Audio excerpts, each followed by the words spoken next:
Welcome to another episode of Closure TV.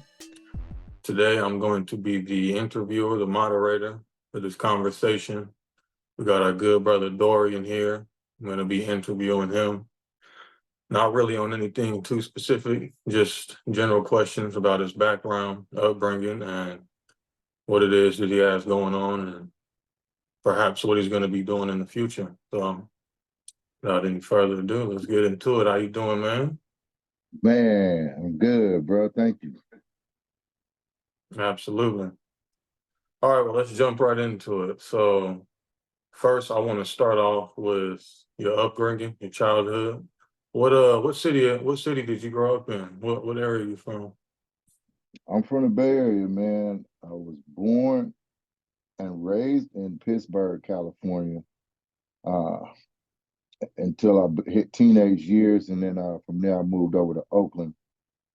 Pittsburgh, California. I don't think too many people have heard of that. Only Pittsburgh I know of is the one in Massachusetts. Where is that at? Pittsburgh, no, Pennsylvania, right? Pennsylvania, not Massachusetts. You got me. Yeah, Pittsburgh Yeah. Steelers. Mm-hmm. But you said it's in the Bay Area. Yeah, yeah. It's about 50, 60 miles from Sacramento area. Okay, okay. So, how was your upbringing? How was your family? How many you got any siblings? Any brothers, sister? No, man, I'm my only child. Only child. Lucky you.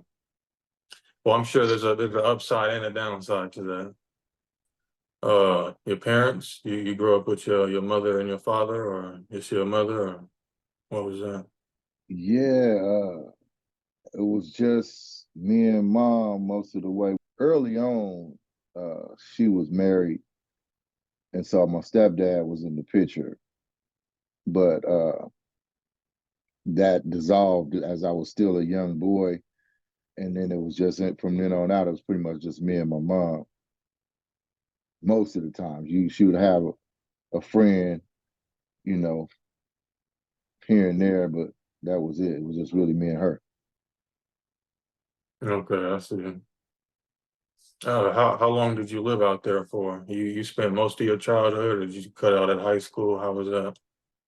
Yeah, about when I hit high school, we moved to Oakland. Okay. How was school out there? How was high school? Is it as rough as they make it seem? Does the reputation precede itself?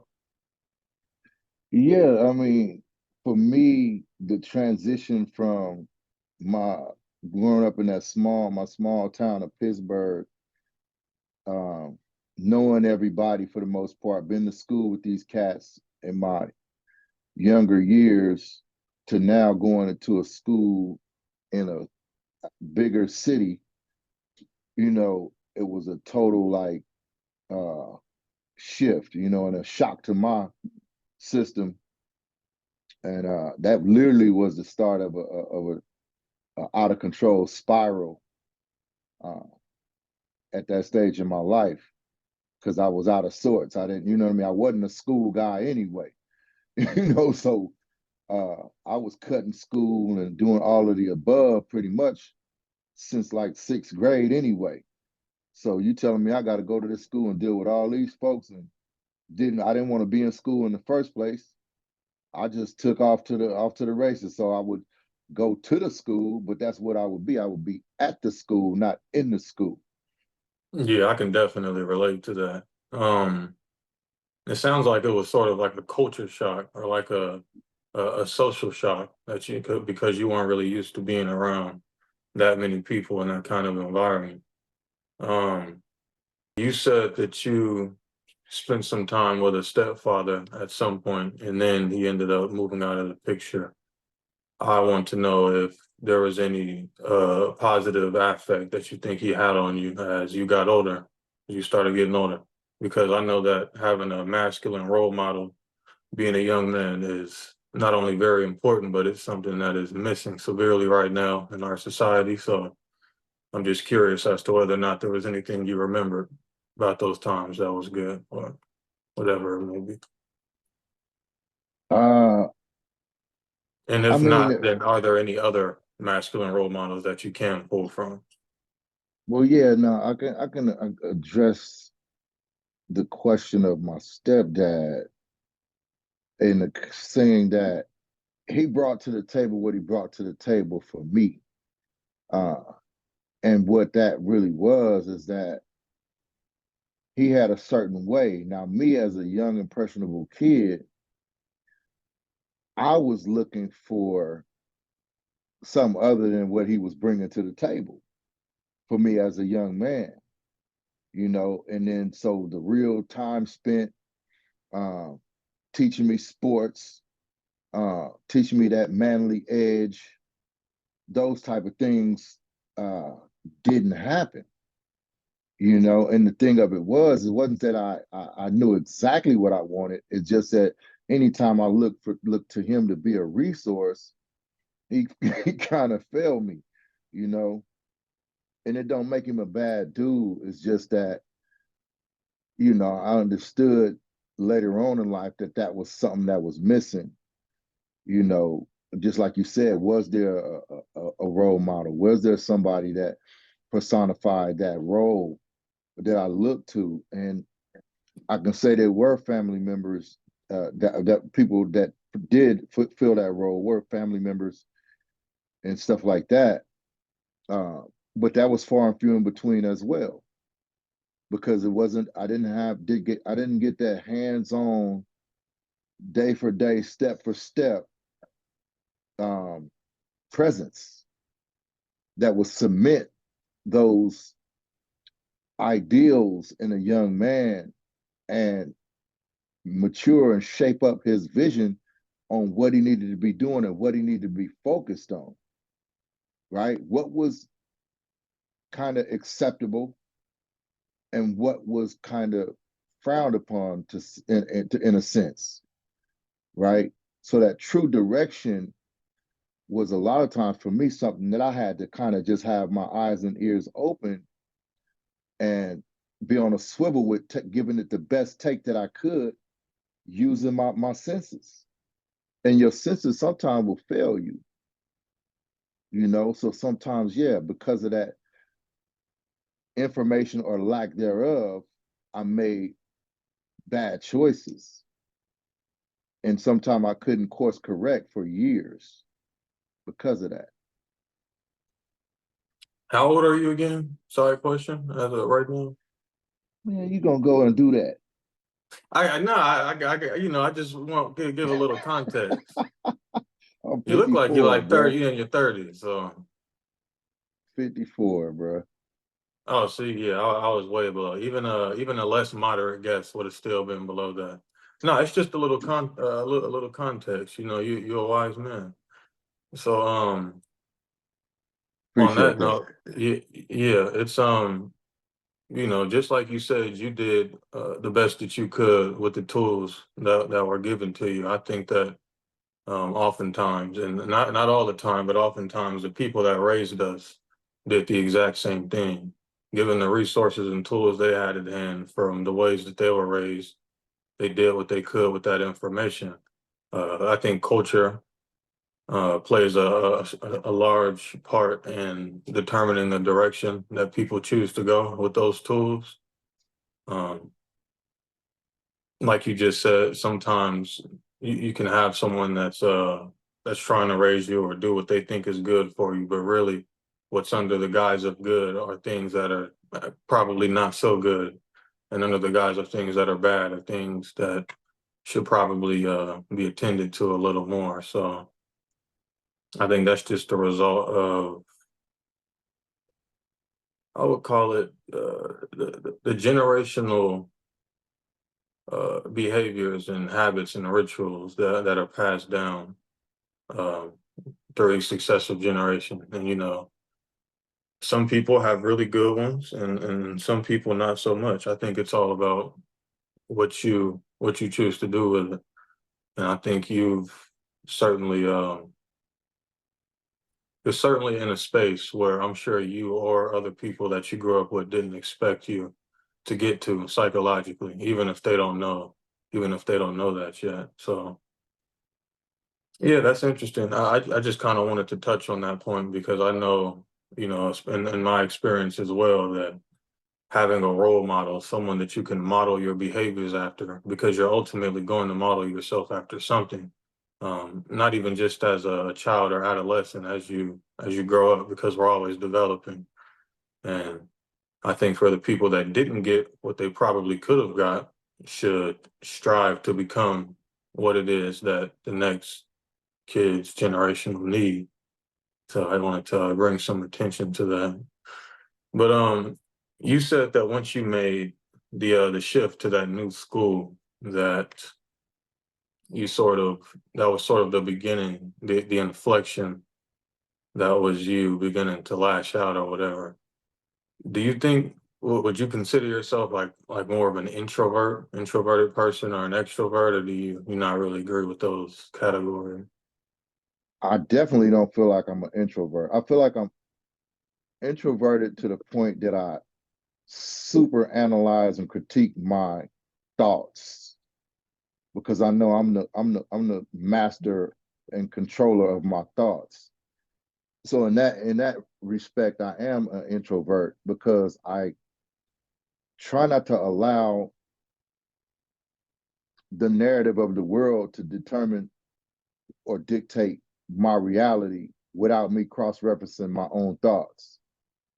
I try to go inside and find a solution, look up the information, get more familiar with how I think and how I feel, uh, as opposed to having to go ask somebody else, because that's where I get the twisted narrative from.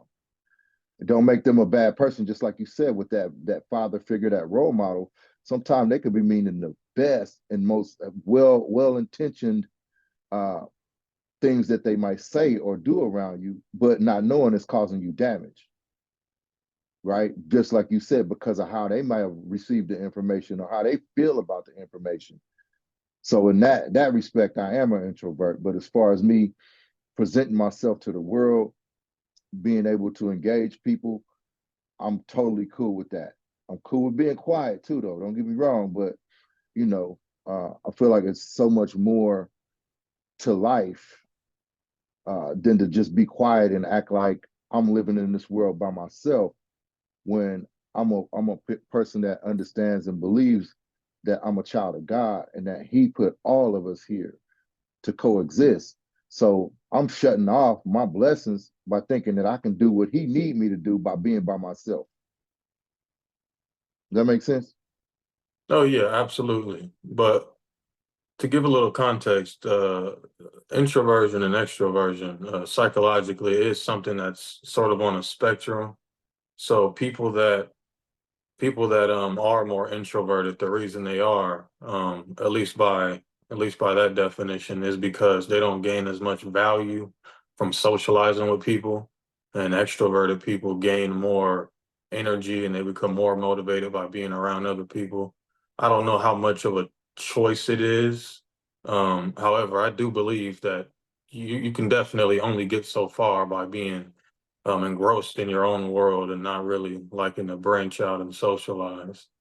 So I definitely believe that's so. You definitely are an extrovert. I just figured I'd ask, at least from my perception, ever since I've met you. I feel like yeah, that hit the mark of where I was at with that response too. Because that's why I said that introverted part is the part where I'm gonna really seek uh in my own solace answers to questions and make sure I arrive at a solid conclusion. But I will go outside of myself to make sure I'm engaging and acting out uh, the conclusion of my thoughts based on who I am. All right. No, yeah, absolutely. Do you think you were always that way? Or do you think that was something that was sort of learned over time as you grew? No, it was something learned because of like the whole way that my life is set up. Me being the only child, no brothers and sisters, um, and having that need, like we talked about, having that need with that leader, alpha figure in my life that could kind of show me the ways of the world and that I can confide and trust in. Not having that, I had to use my own senses, my eyes and my ears, right, to come to conclusions, you know. And so yeah, uh, that was the setup. And so it grew on me to use that skill set that I was gaining because I had to move like that. And it literally turned into a skill set, how to read people, how to read situations. Oh, okay, you mean to tell me you've seen this situation 9 times and it went like this? Well, what do you think is going to happen the next time? Right? So I'm Mhm. basically gathering information based on time, repetition, and volume. How many times has this happened? How often does it happen? You know what I mean? Just like Yeah, that. and I mean some people use that as like a barometer of intelligence. It's like how many times do you have to make the same mistake before you at least attempt to learn what it is that caused it and how to prevent it. I mean, I know some people that have done the same thing over and over again and gotten the same result. And it's like either you don't want to change or you're just incapable. It's a little sad. But yeah, that makes sense. I mean, Hmm. that's our biological imperative is to do the best that we can with what we have. I mean, if you are reaching out to sources of help and you aren't able to get it, you look inwards and you figure out how to self-regulate and self-analyze to make yourself feel safe. You can feel more comfortable roaming inside the world. So that definitely makes sense. Um, yeah. So back to you spiraling out once you change schools. What do you think changed about you? What do you think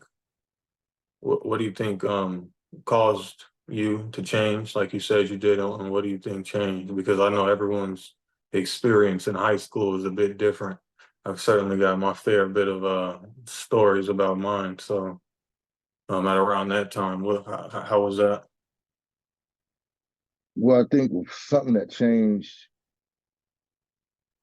uh, it was a time in high school, like that first year. I was at McClymonds High School Okay. when we hit Oakland, and I had a lot of pressure on me from the neighborhood because see, yeah, we had in Pittsburgh there was basically like 3 or 4 areas that everybody either lived. You could say you was from. You had Uptown, where I lived at for a while when we was living with my stepdad. You had, and that was kind of considered the better school, the school that was in Uptown.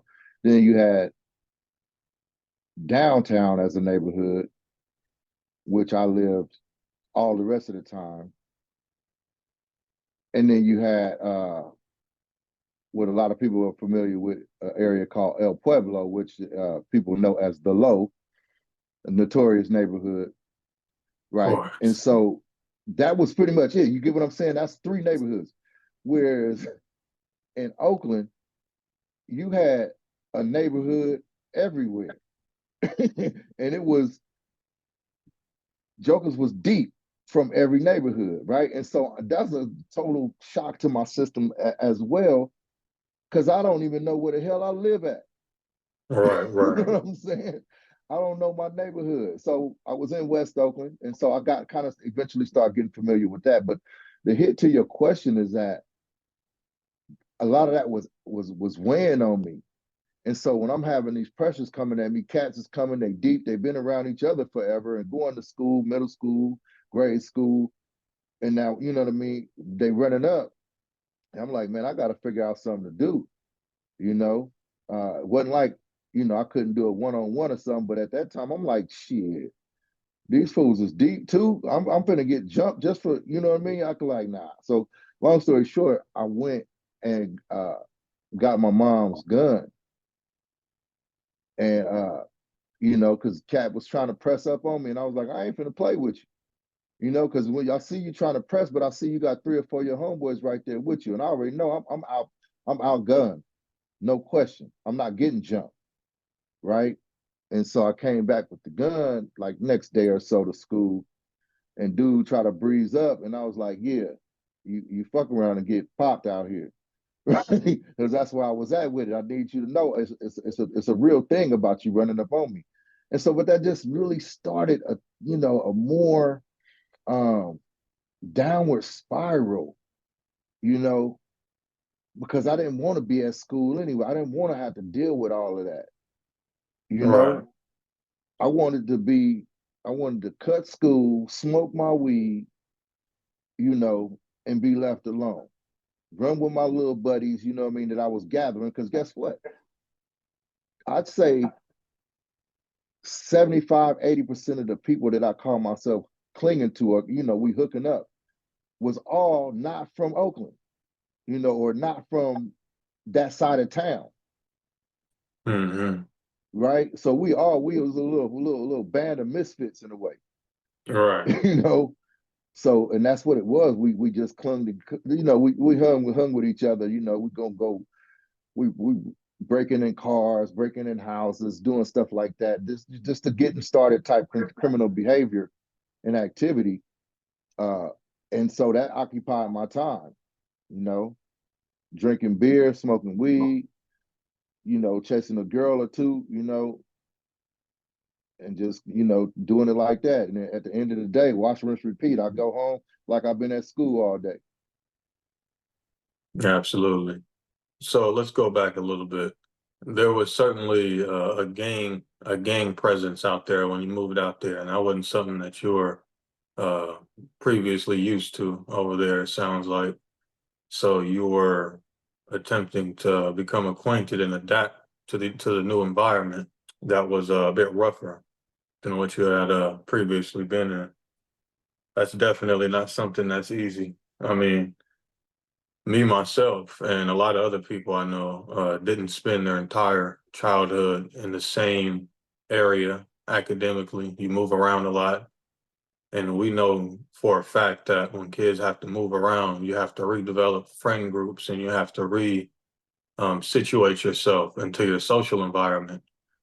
And as adults, it's a bit easier to do because we have a better understanding of who we are. But when you're younger, uh, you're the most susceptible to influence. Some people, by the way, never lose that childlike susceptibility. But yeah, we're more susceptible to influence, and it can be very difficult to reintegrate yourself into that environment when you move around. I definitely don't think you were the only person, at that time that maybe had been through something like that. Maybe even the friends you're talking about as well. So, and did you ever get yourself in any serious trouble out there? Absolutely. Yeah, if I recall correctly, you said you sat down for a little bit at one point, or was that later on? No, that was the lead up. That was the lead up. I Okay, well mean, let's hear more about that. yeah, I mean, that gun, because see, I ended up getting caught with that gun like the next day or two, right? Uh, Running around cutting school. Me and a couple of guys, an older guy, it was like 18, 19. I was about 6, 15. And we was running around with the gun and got caught up.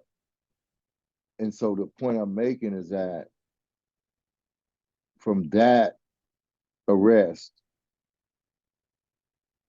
I literally spent the next 15, 20 years in and out of jails, juvenile hall, CYA, prisons, uh, with not much more than a 6-month break between being in another facility for whatever reason. So you're talking between probation violations, doing a full sentence, getting out, getting locked right back up.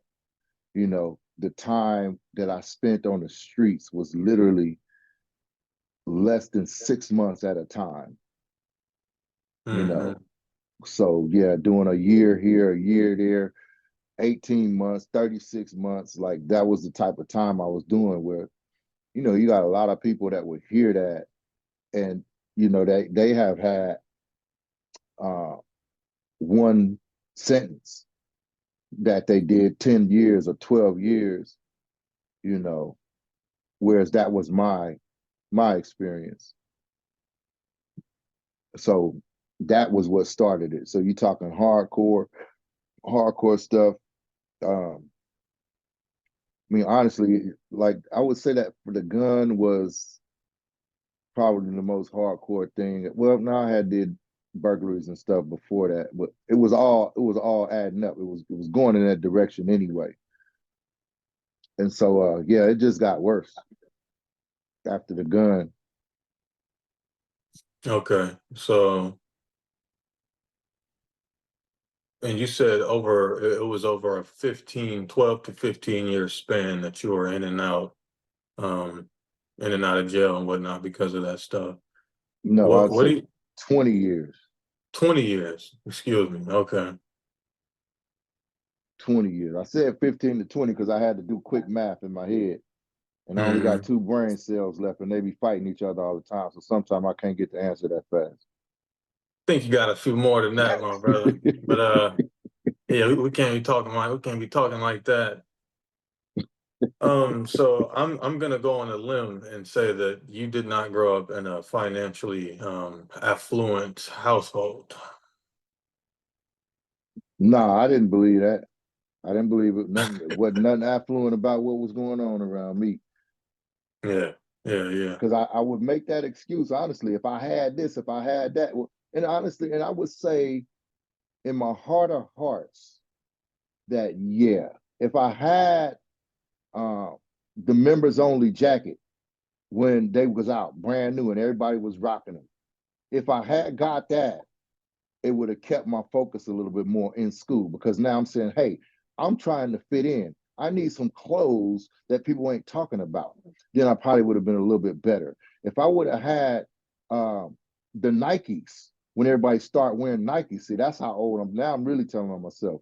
When everybody start wearing Nikes, uh, and I would have been able to get that and not wearing Pro Wings from Payless Shoe Source or some Mhm. stuff up out of Kmart, I probably would have felt better. I probably would have fit in a little bit more, and there would have been a little bit less uh, peer pressure and attention on me because I stood out like a sore thumb. So those is definitely some traits that shaped my childhood and my formative years because of that lack. You know, Yeah, I mean, there's no shortage of statistics indicating that there's a direct correlation between people that grow up in the inner city or in some level of poverty, the lowest levels of the income brackets have higher levels of crime in the neighborhoods, and there's higher levels of depression and any other negative emotions. I mean, it's all bunched in together. Yeah, I mean, you're definitely not alone on that part.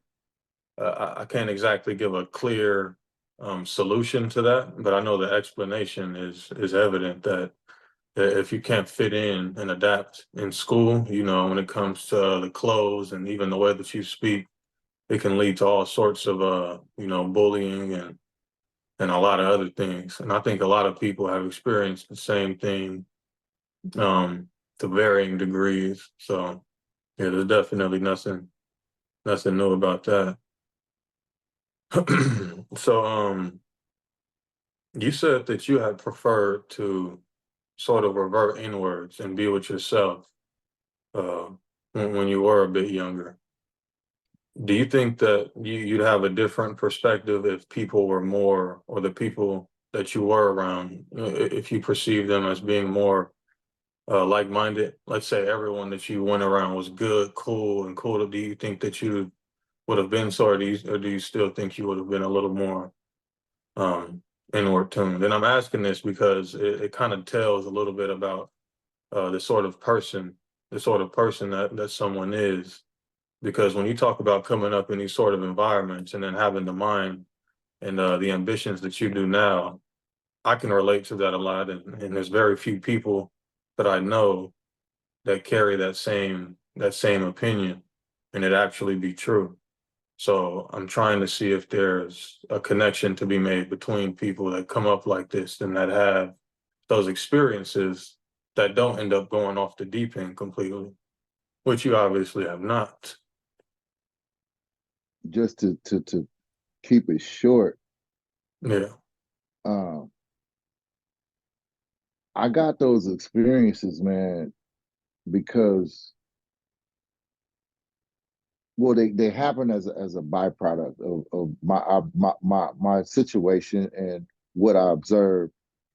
Um, and what ended up happening is I had friends, but I didn't have friends because I was so busy being guarded because the friends that I had maybe had brothers and sisters. So guess what? I'm always at your house with your family, and I'm learning how you and your family function and everything like that, but that's not my house. That's not my reality. At home, when I go home, it's me and mom.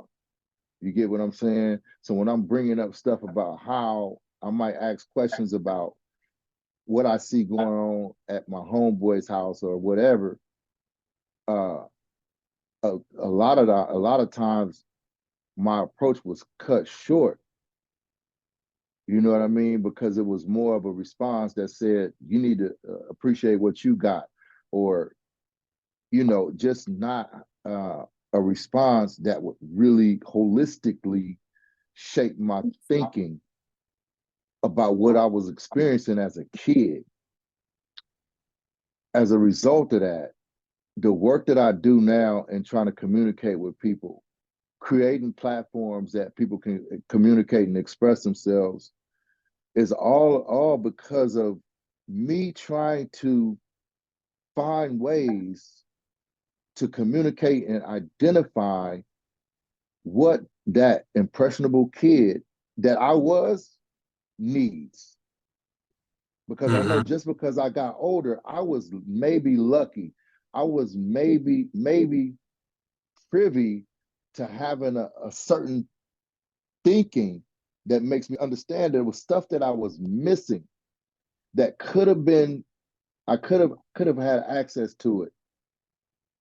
And so my job that I feel like now is to find ways to identify those earmarks and present them, whether it be to my fellow brother or sister that's of age or to a younger community that's growing up. Because you didn't stop having kids like me growing up when I did. I wasn't the last one. So I know this is a situation that's perpetuated through society, right? Worldwide.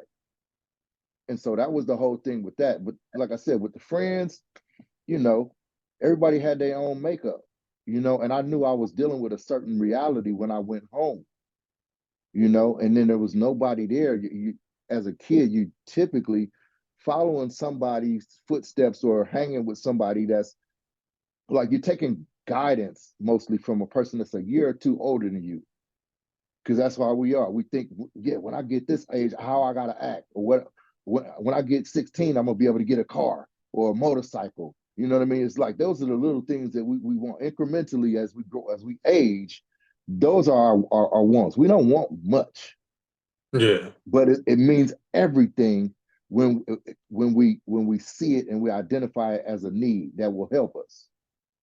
We are shaped by our environment. Absolutely. What do you think you would tell that younger version of yourself that was looking for the information that you have now that he didn't have? What would you tell him that would permit him to better deal with the situations that were going to follow? What advice? Man, I tell him so much. I would tell him so much because the thing about it is I would first want to communicate with such confidence that what I was saying was 100% solid. it was like I would want to communicate that this is a fail safe way of doing things, right? But the drawback to that question is that I understand that that young man having that knowledge don't mean the situations that he come in contact with are going to have the outcome, the desired outcome, just because he made the right choice. It don't mean that. But I would love to express vehemently, such things as manners, being courteous, being inquisitive. But these are things that weren't uh, available to me. I mean, like I said, once again, comes down to the example too, right? I could say this to that younger version of myself, but that's just me saying it to the younger version of myself. I might as well be the guy or leader, authority, a person of adult that wasn't in my life with any integrity when I was growing up. I might as well be that same person if I'm not going to walk them through it, if I'm not going to be hand in hand with them through their process, at least enough for them to really get it. That's like the guy that comes to your school, the motivational speaker or pep rally guy, and Yeah, does this nice speech, and you fired up when you leave or when he leaves, and then all that just dissipates within a day or two. The teachers ain't even piggybacking on the message that he had. They may say something the next day in class, but that's it. Back to normal program, right? yeah. It's It like takes when time and repetition for sure. exactly. So, it's just a little bit of that sprinkled in, man. That's just the reality of it and not sugarcoating it just to make the call sound good. It's a little bit deeper than that. Well, the reason I asked that was not so much in like a literal way, because that's a good point. If you were somehow able to magically go and whisper in your younger person's ear all of the wisdom and knowledge that you have now, it certainly would only hold so much weight. It is a matter of influence and being a role model and a character that's worth modeling yourself afterwards. But the idea behind that question is to sort of reflect on what it is that you've learned about that version of yourself and and perhaps what someone else could learn by listening to your response to that. So yeah, I like that. I mean, it's interesting how little is required to sort of change the direction of the youngsters that are going through these situations. I mean, it's just a matter of making them aware of other options and choices that are out there. It's in the form of a tool, whether it be physical access to places, resources, sports, or if it's psychological tools, how to deal with stress, how to control your emotions, which is a big one. So that's more so what I was getting at, and also actually not just teaching or telling them what the value of educating yourself is or making yourself intelligent, but actually convincing them of the value of it, getting them to believe it, because that sort of message is propagated everywhere in all schools. You're here, learning makes you better, learning equals, but they don't actually teach the value of learning. I mean, I think back to when I was in high school, and I had a few ideas and thoughts about myself when I first became a self-aware person. And at the time, I thought I was just had the most profound thoughts in the entire universe. I just thought that no one thought like me and all of these things. But it's sort of like the me now did whisper in his ear, but he didn't understand it because I wasn't by any means able to implement the things that I was thinking of into my daily actions. I definitely still reacted in a instinctive and primordial manner. It's just insane to me how these how we're not breaking the ignorance. making people aware. So to move forward, Hold on. How about this? How about this real quick? I'm asking somebody like what uh animal they like better, right? One person says a dog, one person says a cat, right? And what ends up happening in that ball of wax is that the person that said a dog identifies with that more. It's the way the dog moves, it's the way the dog barks, and the other person identifies with the cat. And you're saying, why is that? You get what I'm saying? When the cat does what it do, it just, person identifies with that for whatever reason. So I guess the bottom line of what I'm trying to say is that it's the same way as information that's presented to you. If it's presented uh, as like a cat, so to speak, or if it's presented in a way, it's the delivery. If it's presented in a way that you can receive it, that matches your, your instinctual want to grasp information, then you got a fit. It's a direct fit. But let the dog present some information to you, and you're sitting there like, this is weird. Who the hell is this person? You get what I'm saying? You rejecting that information for the most part because it's not tickling your senses, mhm, right? The same information, but it was the presenter, right? there's there's definitely a good, or rather, there's definitely a useful and a not so useful way of presenting information to people. I mean, there are people that know a lot of things that are knowable and try and teach them to people, but they're not very good at articulating those things, nor do they probably understand them completely. And then there are people that do understand and that are capable of actually teaching you and explaining to you and convincing you of their value. So I agree completely. But I mean, it's also the case that you can give, two people the same information and they both stray in two different directions with it. Not everyone interprets.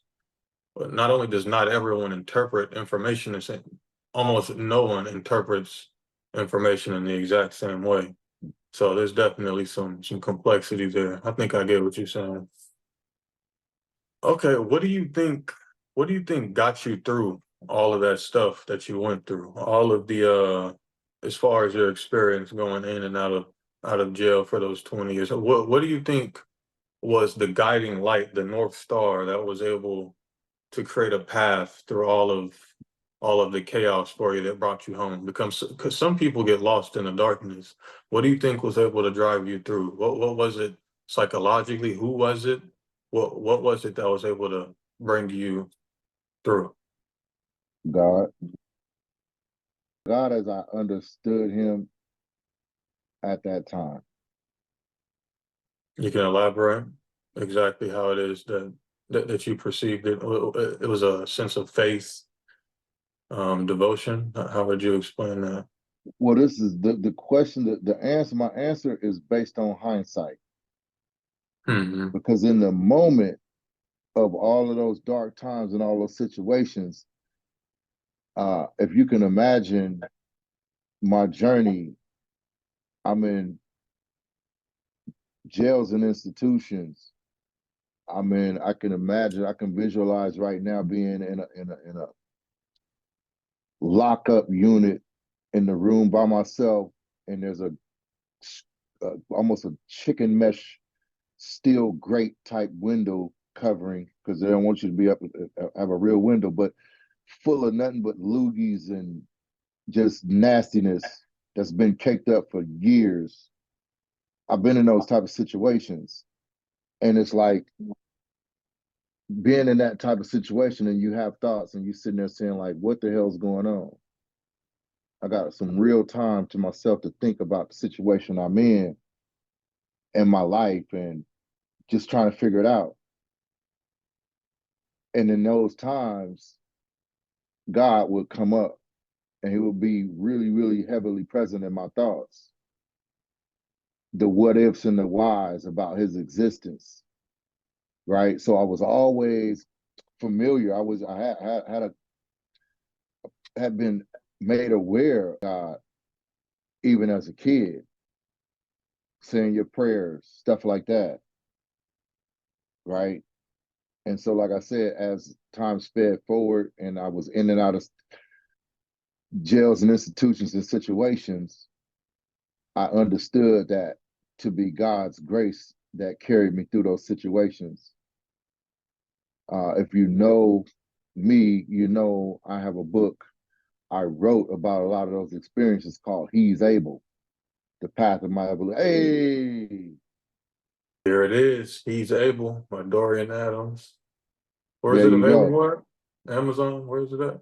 Right, that's available on Audible, iTunes, uh, and Amazon. But yeah, that book uh, covers a lot of that process and that journey, that awakening and that reawakening and that connection that I ended up making and solidifying with God, right? And so that's what got me through, and that's my story, and I'm sticking to it because in those times, I don't know how I would have answered that question that you just asked me. You get what I'm saying? Mm-hmm. But Well, in that's the beauty hindsight, of moving forward, yeah, ain't it? right. So you're attributing your ability, or no, you're saying that the reason that you made it through is because your faith in God, the faith that there was a future you that was doing better. There was a future more desirable that was out there if you would just persevere and have faith in in your ability to make it through. Okay, That takes a look, lot of let me correct just a little bit. hmm please. My faith I'm not saying my faith got me through. What I'm saying is that he had a plan, and that plan came to pass. In that process, I I started to learn and understand him better and understand that I wasn't doing nothing on my own. So it wasn't necessarily faith, but it was an understanding that, like I said, those situations that I was in and out of, I didn't get in and out of that situation without him having a hand in it. So my faith was growing, but I wasn't hanging on to faith like, yeah, it's only because of my faith. I wasn't there yet. That's all I'm saying. I wasn't there yet, but I came to understand that it was his plan that was taking place, and it's his plan taking place right now today. Okay, yeah, that's a good correction. So your path through all of that was preemptively set by God. It was already set in stone, and it worked out the way that it did. That's an interesting idea that our paths are already set for us. They're set in stone, so to speak, because there's the idea of free will, people's ability to make their own decisions based on their knowledge, and that being the cause for people's current situations and the things that happen to them. We know that we can't control what happens to us, but many believe that we get to control the way that we act. But if it is so that our paths are set for us, then uh, what we do would also, by consequence, be um, a result of God's hand. The way that we respond, it would also be that, which is it's a very spiritual take, very religious take, and I think there's some real value to that. It's interesting you said that you had that opinion in retrospect because I don't think many of us know when we're at that point dealing with those things, what it is that's pushing us through.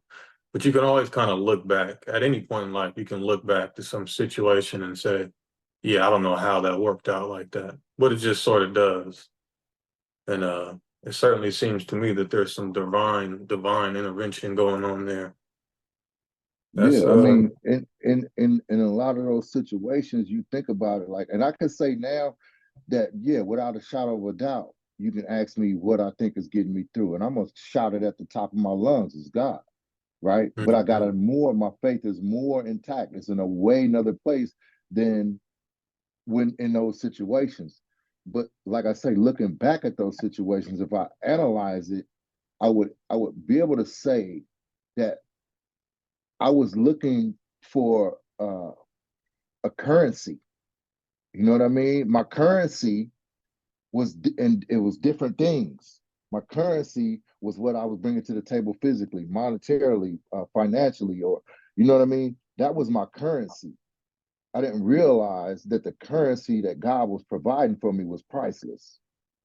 You get what I'm saying? So my value, my currency was material.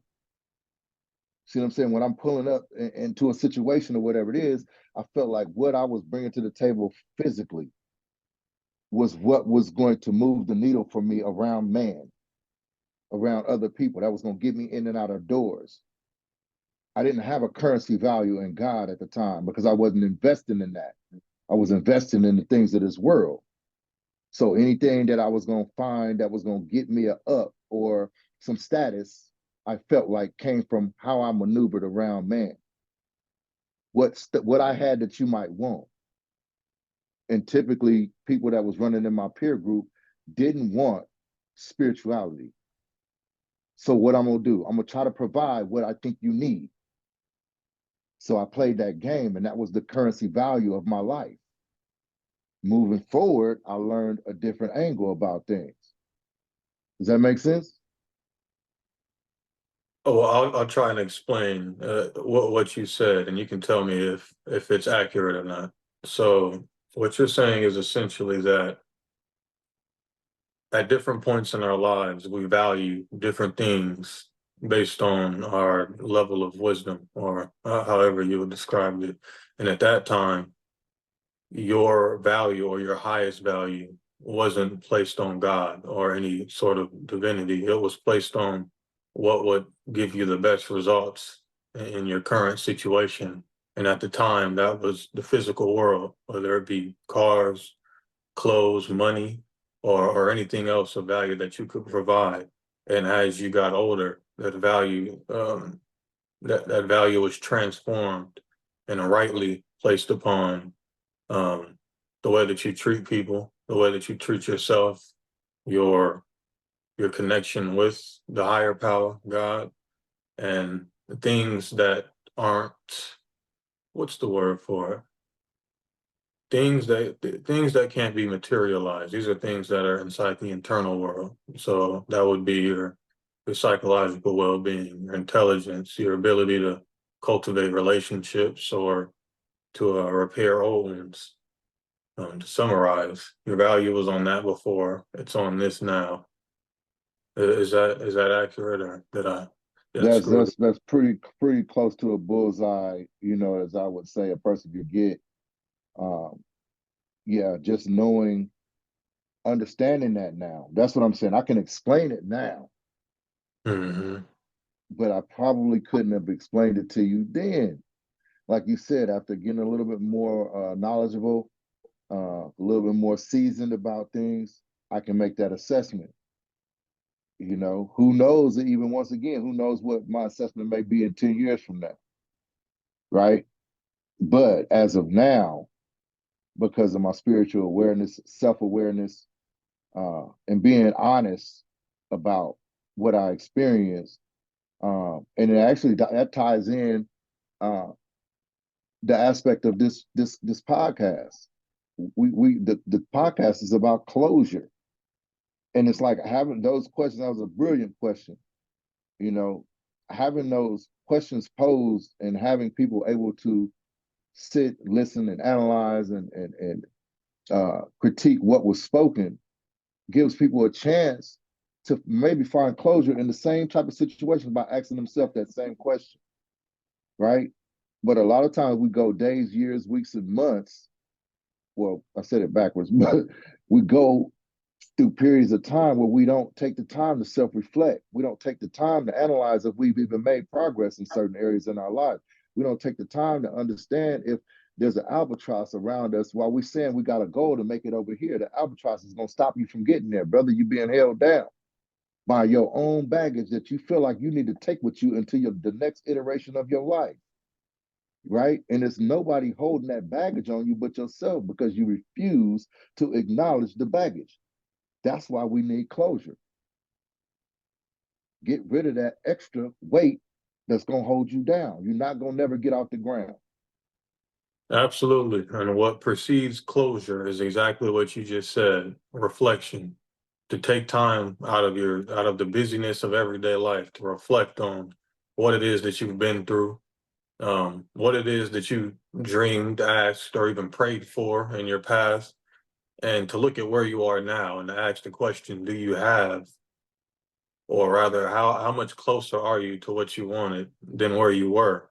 And oftentimes people have gotten to those points and we never really acknowledge it, or it never gets to situate inside of our plans, inside of our mind. So that's definitely important. I've spent a fair bit of time recently thinking about how I used to be, within like the last 5 and then even 10 years, what it is that I used to ask for, how much of it I probably didn't need, and how much of it I did need and did want. I mean, we all have an imagination, and at different points we've imagined versions of ourselves that were great and larger than life. But to have a standard so high and to fall short of it is kind of still pushing the goalpost forward. We're a lot farther than we probably thought we were going to be, and that's important when we're speaking about getting to a point of closure with the parts of our lives that have been weighing us down for probably too long. So, yeah.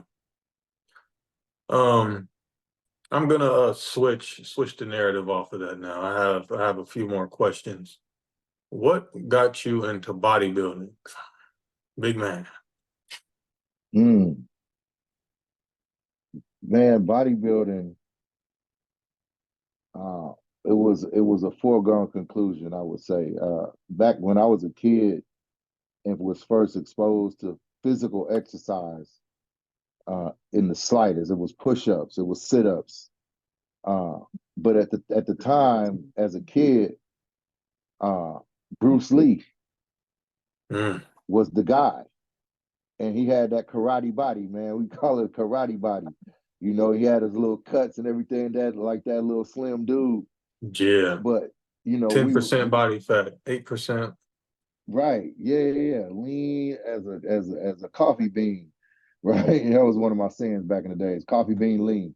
But yeah, it was that, and then kind of mimicking doing the exercise regimens and stuff like that. At the time, as a kid, I was in the martial arts. So that was the whole game plan and the routine: jogging, exercises, push ups, pull ups, karate. We're going to practice with sticks. We're going to practice with curtain rods. We're going to practice doing everything, swinging at each other, doing Whatever all you of could this stuff. find. Yeah. Right. And then just that regimen, that constant regimen, like seriously being dedicated to that. But like I say, over time, the push-ups actually start to show some results, and I start getting a little chest on me and stuff like that. And one story that I tell people is about I was walking to school one day, and a little girl called out from about 30, 40 yards across the courtyard or wherever. She said, "Dorian, no, look." And she said, "Put your chest down. You ain't big." Right. And so that just really went to my head because I was just walking to school. I wasn't really, I was like, oh man, them push-ups must be doing something, right? And so that kind of helped me because of course now we go back to the childhood where I was the only child and being out of sorts about a lot of the norms that was going on around me and my peer group. And one of those things, and I talked about this in my book, was having a need to be identified by that thing. And my thing didn't exist as a kid. So I was wonky. I was, you know what I mean, cumbersome, right? And I didn't have the light colored eyes. I didn't have the long curly hair or whatever it is, all of the different stuff that the girls was on and on over, or that the guys were saying, damn, I wish I had that. Or, once again, we talked about the clothing situation. that of course goes reflects back to how much money you got. If you're able to buy stuff, this, when you pulling up at school, you know, I was just not on the on the high end of the food chain when it came to those things.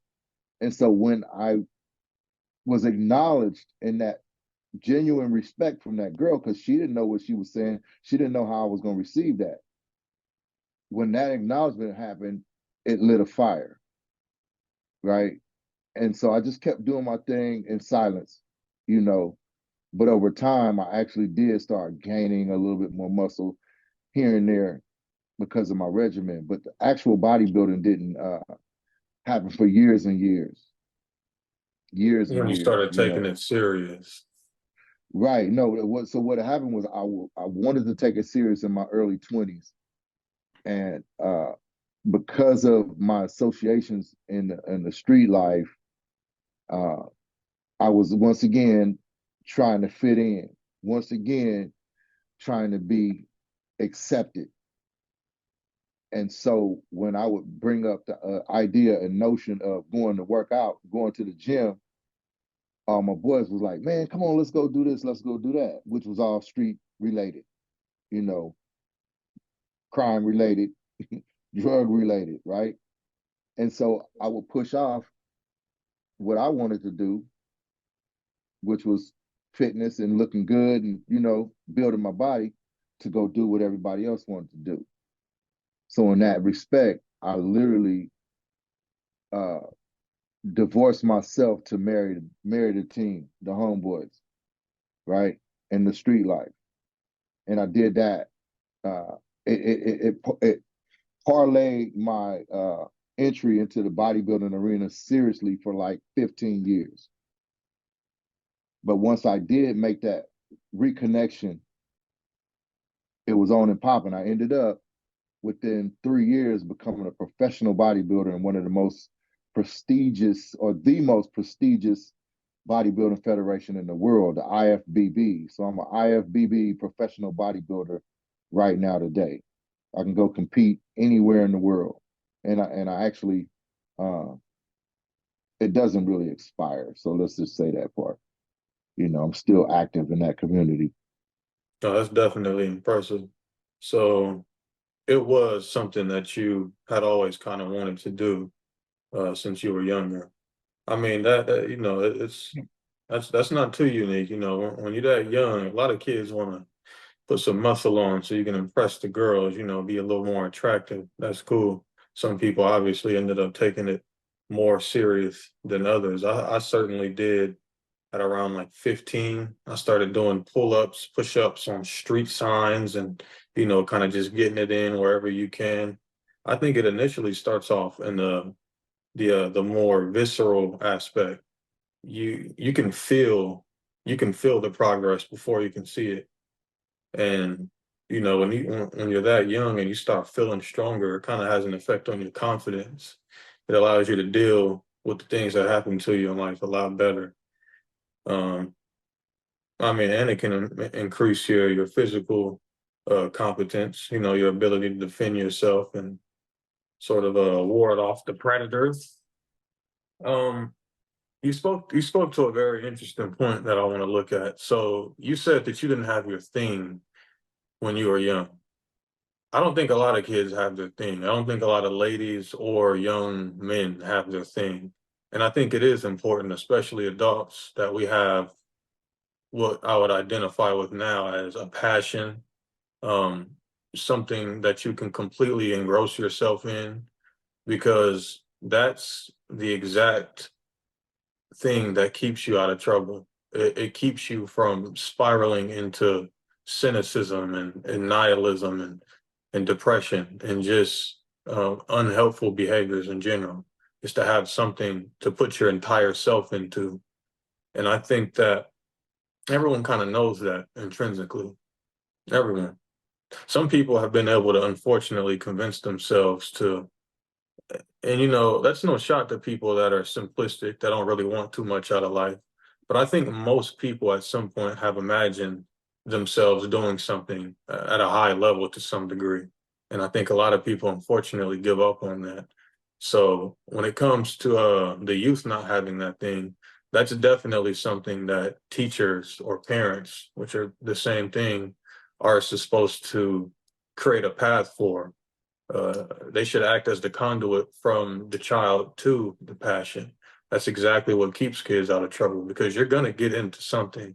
You're going to find something to put yourself into. And if it's not useful, it's not healthy, then it's unhealthy. So that's definitely something that needs a fair bit of attention is allowing young people, children, the opportunity to put themselves in something. I mean, that's how you learn. If you're not doing anything, then there's nothing for you to fail at. And if there's nothing for you to fail at, then there's nothing for you to learn from. And you can only learn so much um, vicariously. I mean, if you're smart enough, you'll learn from everyone's mistakes. But, most of us kind of got to learn the hard way. And True that. True that.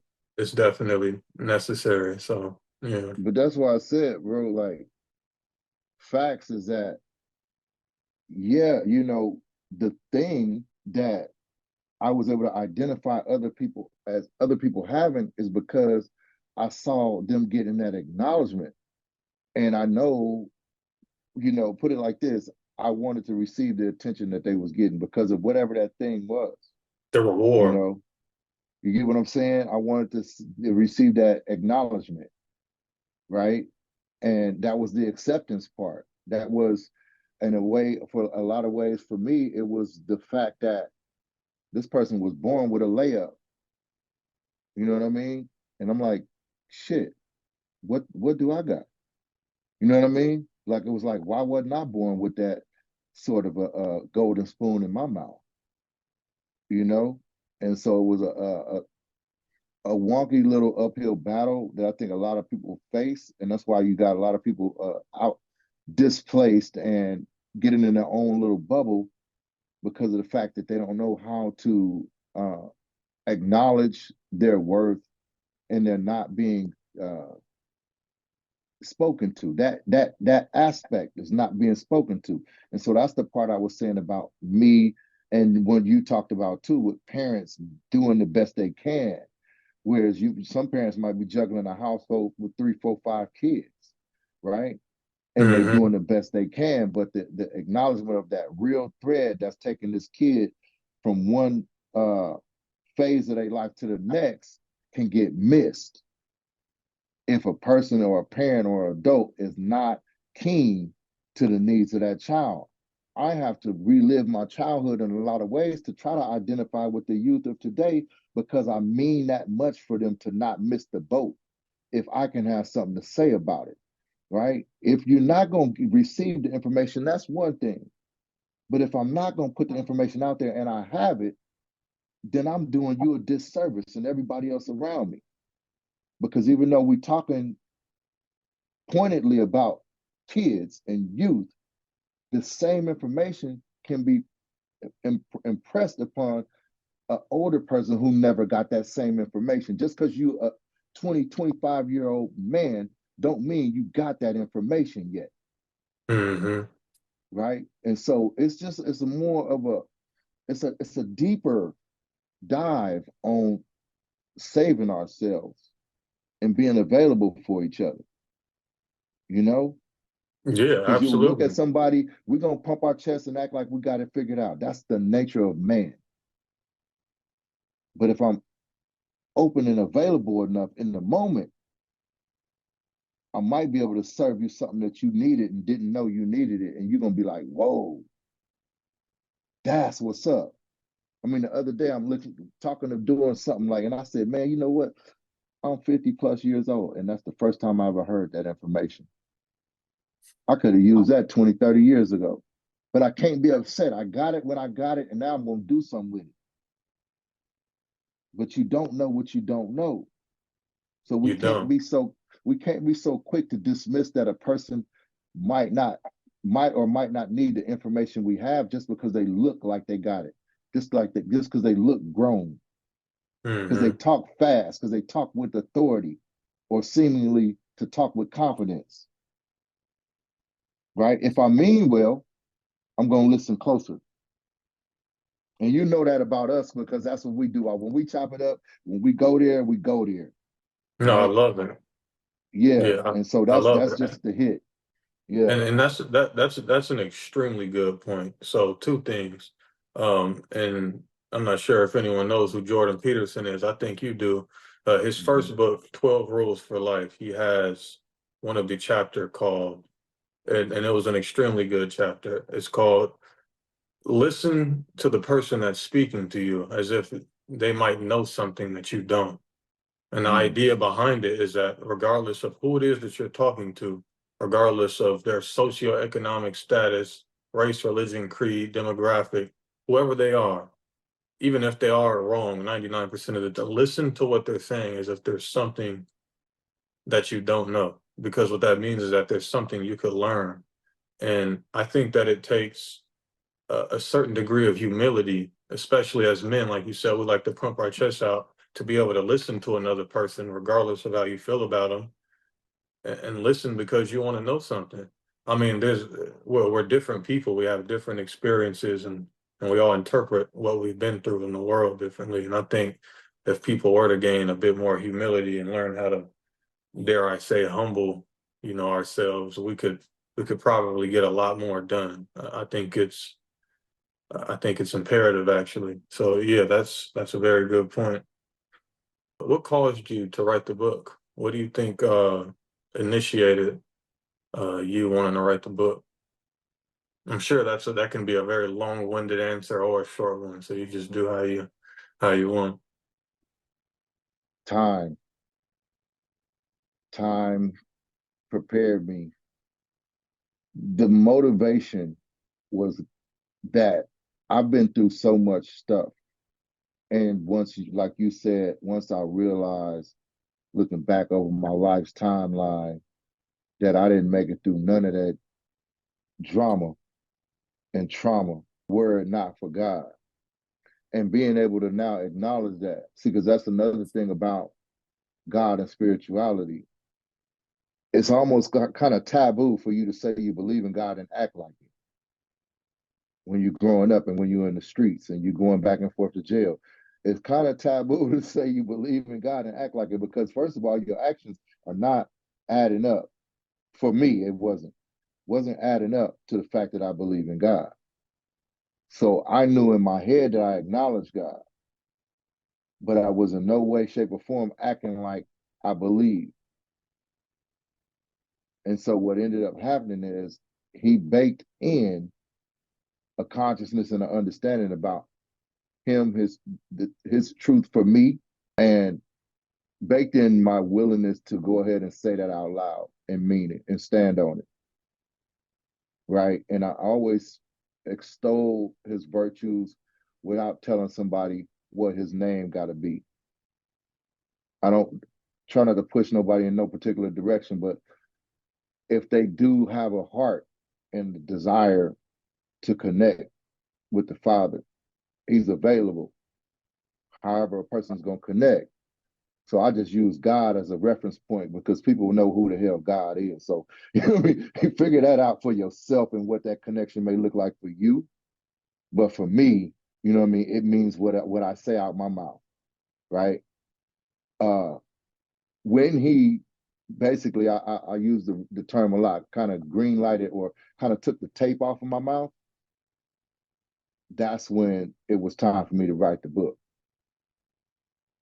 Because before Okay. then, it was no there was no acknowledgement on that level. It was still a figuring out. It was still, you know, a lot of other different moving parts to my connection and really, really solidifying that all of my information was accurate, that I had the tools that I needed to now begin opening my mouth, expressing myself and things of that nature about God. Because see, guess what? God wasn't talked about before then, not in any substantive way, especially beyond words, because Mhm. the expression of your movements will talk louder than the expression of your words. So if you're not living it out, and I talked about that a little bit the other day about saying what you mean and meaning what you say, and the fact that you can't tell somebody to do something, do what I say, don't do what I do. Hell, my eyes is showing me what you're doing. If I'm getting this information from you, I want to see you doing what you're telling me to do. But if you're telling me one thing and doing something else, now I'm confused. So that was me with observing that practice. I wasn't observing that practice before. It was more or less just me saying, "Yeah, I believe in God." Whatever. When the conversation came up, I would call myself having something to say, but didn't have no backbone to nothing that I was saying because I really wasn't seeking that connection. We've all been the fool in our own story at some point. So fortunately, you're not unique in that way. Hmm.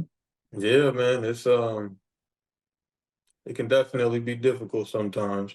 I was actually just writing earlier today on this essay I'm working on, which is interesting how you just brought that up about being a hypocrite in our behaviors. So the conclusion I'm at now is one that I think most people sort of implicitly understand, but we all fall short of the standard.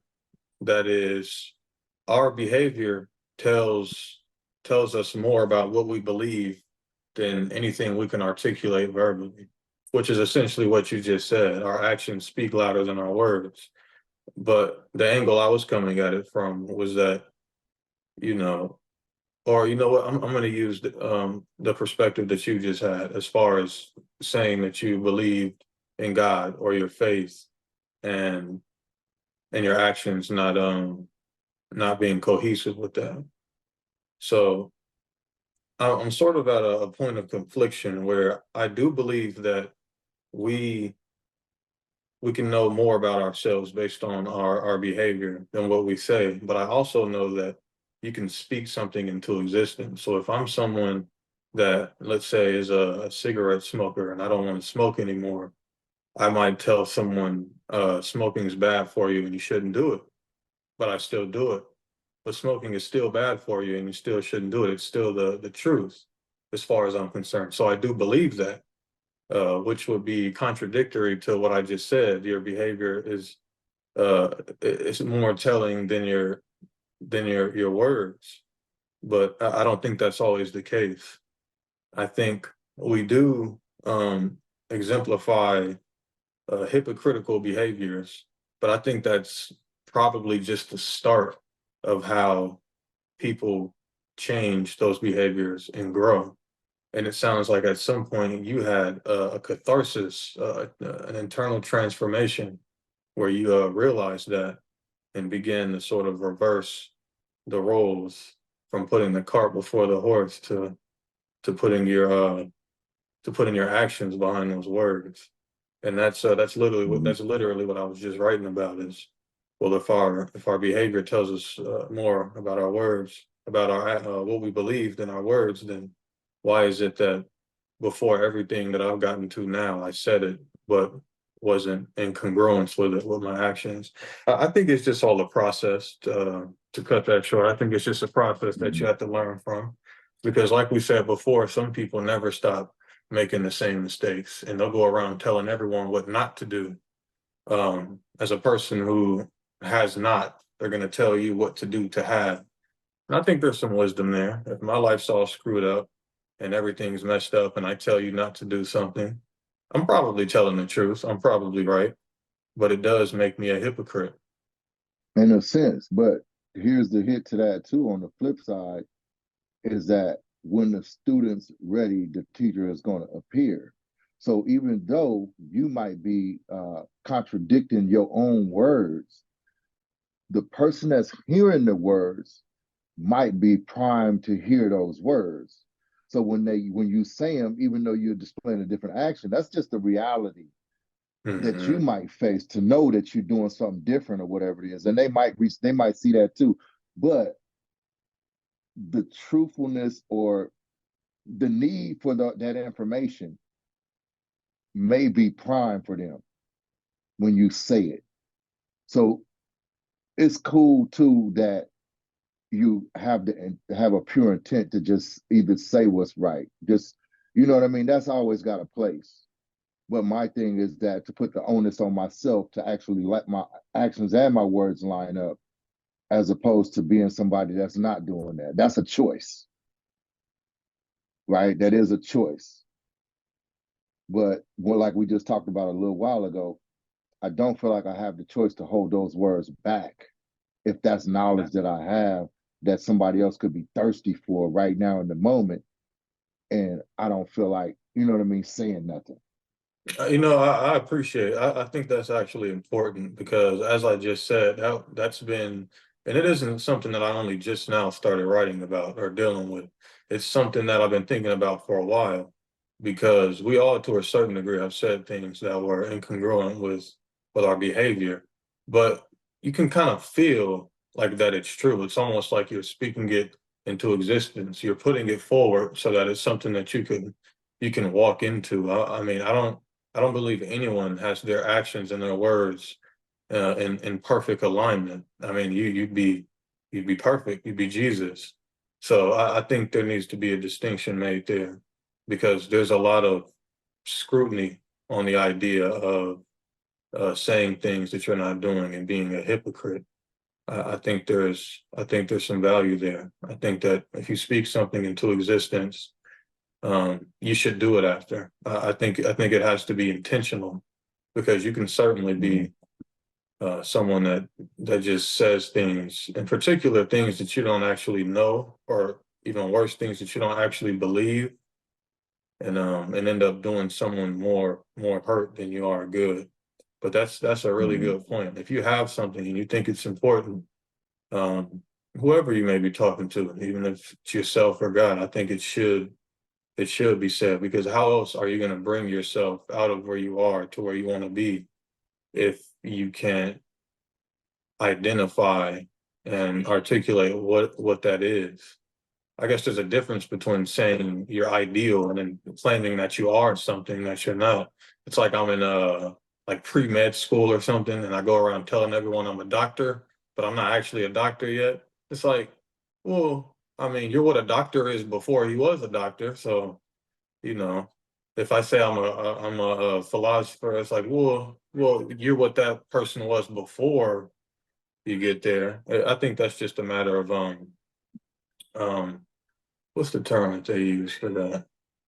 I can't remember. It's losing me. But it's just a matter of putting titles on things. So Mm-hmm. yeah. Well, I have one more question. What will be the goal, and is the goal of this channel moving forward? And what exactly is it that's going to be provided to people, to viewers that decide to give their precious time to us? What exactly is that? If people who are listening to this can get with the fact that we carry around baggage in many various ways from many various areas of our lives, from uh, scars and traumas that we experienced in the past to uh, stuff that we readily embrace as a member of this society that don't really match up with what we believe in or what we feel, or people just need to you need to tune in if you really want to offload the baggage of stuff that you're carrying around that ain't doing you no good. That's what Closure TV is all about. It's all about finding a way to forgive yourself for being uh, somebody that you didn't mean to be in the past, somebody that you didn't mean to be to somebody else, for letting yourself down. We got to find ways to forgive ourselves. At the same time, find ways to build ourselves up based on having negative or bad or faulty information that you use and you took with from maybe childhood into your adulthood that you never took the time to revisit. And then you come to find out that that ain't even really how you feel. It's so many different ways and so many different reasons and so many different areas that we need to put of our lives that we need to put under a microscope in order to really sanitize what we think and what we do. Because the same stuff that we do and say out of our mouths on a daily basis can be causing a cancer to somebody else. We haven't even took time to analyze that, but we running around spitting this stuff back out like it's gospel when we can't even break down what we're talking about. So that's all we doing is just trying to be 100% and be honest and open about the different issues and narratives that we face and that we deal with, and try to be of value to other people around us. That's all we trying to do. Because guess what? Can't take it to the grave. Yeah, and I don't think I want to. Yeah, I don't want to take that baggage to the grave. I don't want to go to the grave knowing that I was holding on to something that I didn't need to hold on to because I thought that's a key point. I thought it was the right thing to do. Why did I think it was the right thing to do? Because I never second guessed it. I never took the time to reevaluate and examine this thing that I thought forever. I let my dreams die because people always told me I was too short to be a point guard in the NBA. See, stuff like that will cost you if you allow that understanding to permeate your thoughts and take root into your psyche. I'm not even going to try because people always said this. I'm buying that line, hook, line, and sinker. So those are the type of things we need closure from to free ourselves to do and be whoever we were called to be. No Yeah, restrictions. absolutely. I mean, that kind of goes back to what you said earlier about not being taught how to value yourself. I think I remember what it was that I forgot a minute ago. It's that comparison is the thief of joy. When we compare ourselves to other people, we assume that they enjoy what we're perceiving as being good. I forget who it was that made the example, but we see someone driving by in a Porsche 911 cherry red, and we're like, man, what I wouldn't do to switch places with that guy. Little do we know he's about to go crash that into the next tree.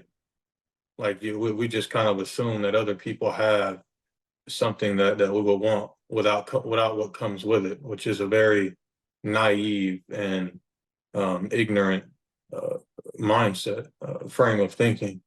And I think that is important. We need to learn what our value is and what it's not, and what's worth giving our time to, and what's not, and what's worth investing our um, our mental faculties and learning what ideas are worth adopting and which ones aren't. Yeah, I mean this is a platform that is supposed to be investigating into the things that plague all of us on a daily basis that don't get to see the light of day, and that's exactly what's going to take place. Closure. What's so profound about that is that's the second time that that phrase came up today. And I haven't heard that phrase in months at least. So to me, I don't know what the, if there's a connection as far as just confirmation, right? But it just kind of like made me kind of, get to snap to attention when you said that, because I definitely heard that not an hour or two ago, What, that right? comparison is the thief of joy? No doubt. It's a I big just one. heard that. Yeah. So no, good stuff, man. Good stuff, brother. Uh, yeah. Close your TV. Close your TV. It's worth doing. It's worth investing in. Uh, I'm not here. We're not here for likes. We're here to reach uh, that one person, that two people, to stop somebody from beating themselves up about the past. We're here to liberate people from the confinement of their thoughts that they think they can't do this. I had a guest the other day that she refused to be in a arranged marriage. That narrative didn't fit her reality, right? you got different stuff that people carry. You could have people that's in an arranged marriage and they just rocking with it. They ain't second guessing it. This is how our culture does it. Blah blah blah. They let the whole narrative dictate how they move,